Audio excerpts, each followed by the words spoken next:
CDC to investigate bacterial infection that has killed 18 in Wisconsin. At later, March 3, UPI, the Centers for Disease Control and Prevention is investigating 18 deaths and 44 cases of infection from Elizabethkingia in Wisconsin. The agency is investigating how people came in contact with the bacteria, which rarely infects humans but is often antibiotic-resistant.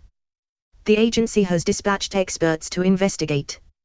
Most infected patients are over age 65 and have at least one other underlying illness, according to the Wisconsin Department of Health Services. Symptoms of Elizabethkingia infection include fever, shortness of breath, chills or cellulitis.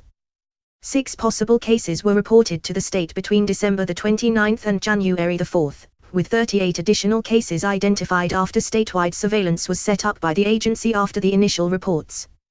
At this time, the source of these infections is unknown and the department is working diligently to contain this outbreak, state officials said in a press release, adding that since surveillance was established, there has been a rapid identification of cases and healthcare providers have been able to treat and improve outcomes for patients. The CDC found the bacteria had a 54% morbidity rate during a 2-year outbreak in London, determining patients were infected through water sources, and that the bacteria may be a pseudo-emerging pathogen based on increased number of small outbreaks and the fact that several strains were found in medical facility testing. Similar to the current Wisconsin outbreak, most of the patients in London were older and had other underlying health issues.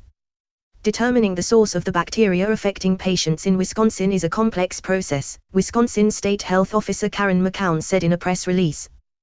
While we recognize there will be many questions we cannot yet answer, we feel it is important to share the limited information we have about the presence of the bacteria, as we continue our work to determine the source. By Stephen Feller, March 3, 2016 at 1:11 p.m.